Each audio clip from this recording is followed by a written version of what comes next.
And welcome in to NBC World Series Live. Andrew Burgos, I'm Matthew Will.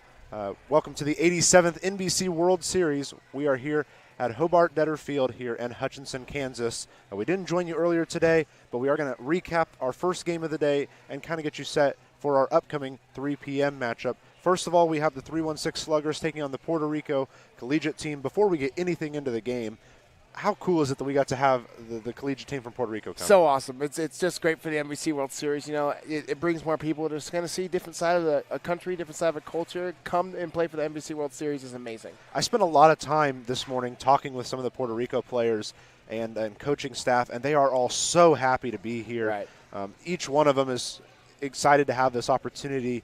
The score didn't quite go in their favor, but you could tell that each and every one of those guys was just happy to get to play ball and come meet new people and get to play in a new place. They were near our merchandise tents wanting NBC hats and shirts just to remember the experience by.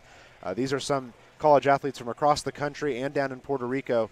All of them hail originally from Puerto Rico, and that's what qualifies for them for this team. Before we go any further, we'll say we're sorry about this camera angle. We do have a little bit of technical difficulties we hope to have fixed before later on this evening when we have our next pregame show. We hope you can stick with us at least from this angle. So as we dig further into the 3-1-6 Puerto Rico game, obviously Peyton Tolley, the guy I was going to bring up in our pre-show, ended up being the guy that they relied on. Right. Ends up getting 4 hits, 6 RBIs, and a 2-run home run in the very last inning that was the nail in the coffin and really solidified the 8-inning run rule. And Toole is from Wichita State University, so an area around here that he knows well. And that's really cool to see a Wichita State guy kind of lead that Sluggers team. That's a really good team, and you should be looking for them to make actually a pretty deep run in this series. It's pretty tough for the Sluggers. They do have to face the winner of the Santa Barbara-Waco game.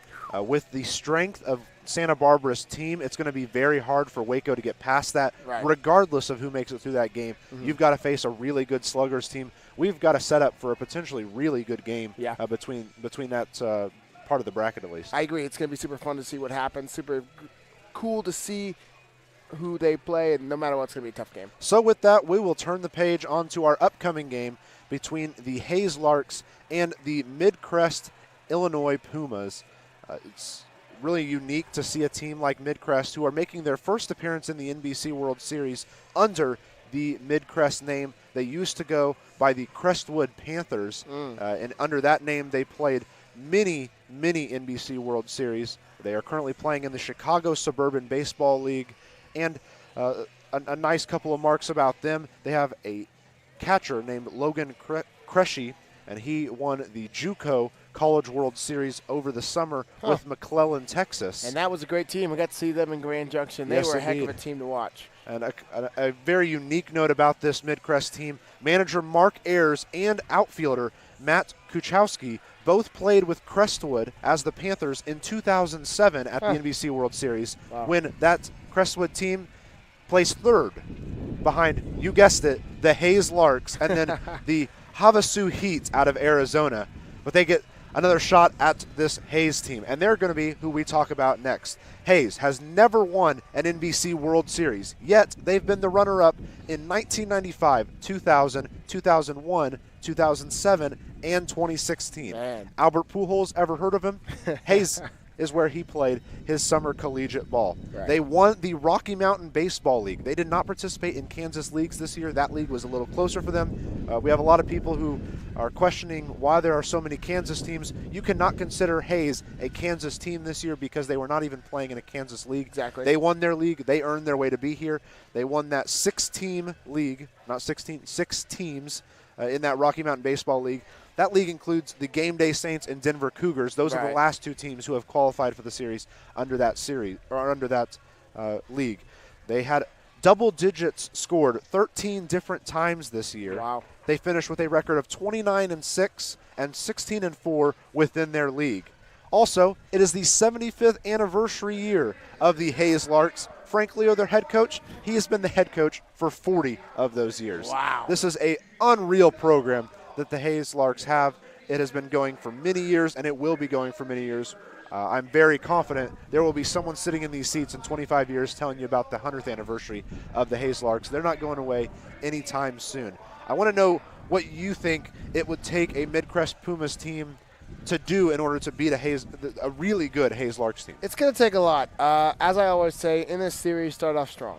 You got to start off strong, but honestly, I don't really think you never say never, but I think Hayes is just such a good team this year that they're going to pull away this game. It was tough for Mid-Crest. They had a tough season, finished with a losing record, but just barely up there in the Chicago Suburban Baseball League. If you do any research into that league, it's a very competitive league. Right. All but one team, being Mid-Crest, finished above 500.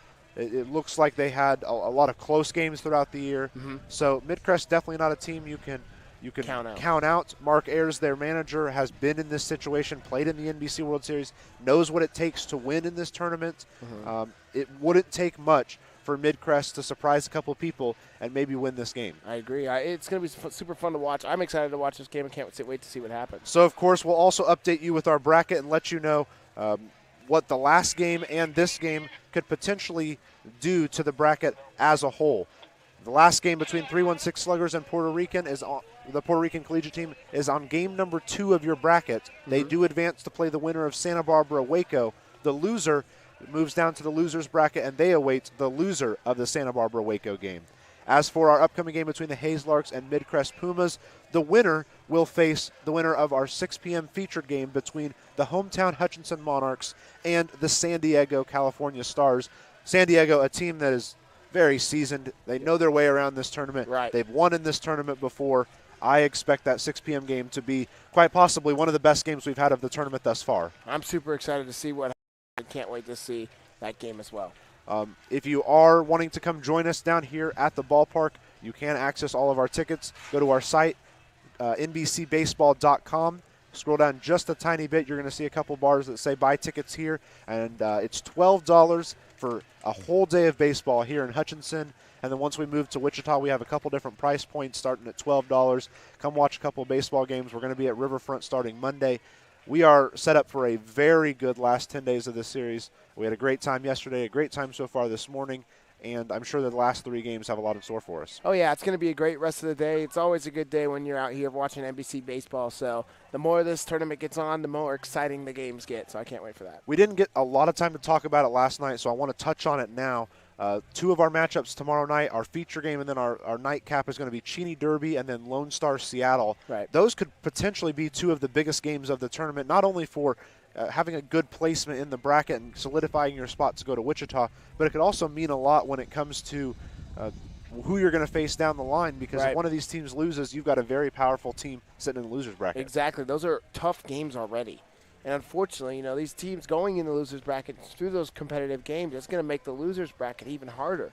The winner's bracket's already tough, but you hope, hopefully, in the beginning of the loser's bracket, if you just unfortunately lost the first one, you can work your way up. But if you start running into teams like this, it's going to take a really hard time to fight your way out of it. Obviously, one of the 2 teams of Lone Star and Seattle tomorrow night is going to have to lose. Right. And whoever loses that game will face the winner of our loser's bracket game that will feature the Puerto Rican collegiate team facing off against whoever loses the Santa Barbara Waco game tonight. Whether it's Lone Star or Seattle, you're going to have a very powerful force surging through the loser's brackets. I've said it so far a couple times on the show and a couple times to you privately. I really think Santa Barbara, Seattle, and Lone Star are going to be the 3 teams that really distance themselves in this tournament. It's going to be fun to watch. I'm excited. I think I don't want to count out the rest of the teams yet, but obviously you go to those main teams all the time, and those are your top 3 almost every year in the tournament. So we'll see. It'd be interesting to see if it happens this year. Andrew says it plenty. As soon as you get to the NBC World Series, you can wipe the slate clean from that summer, and it is time for a new start. It's a double elimination tournament. If you lose one, you're not done yet. Teams are going to have to remember that as we go down the stretch. We are just minutes away from Hayes as well as Mid-Crest. We're going to join you in just about 10 minutes on our YouTube on NBC Live. We are live here at the 87th NBC World Series, powered by Evergy.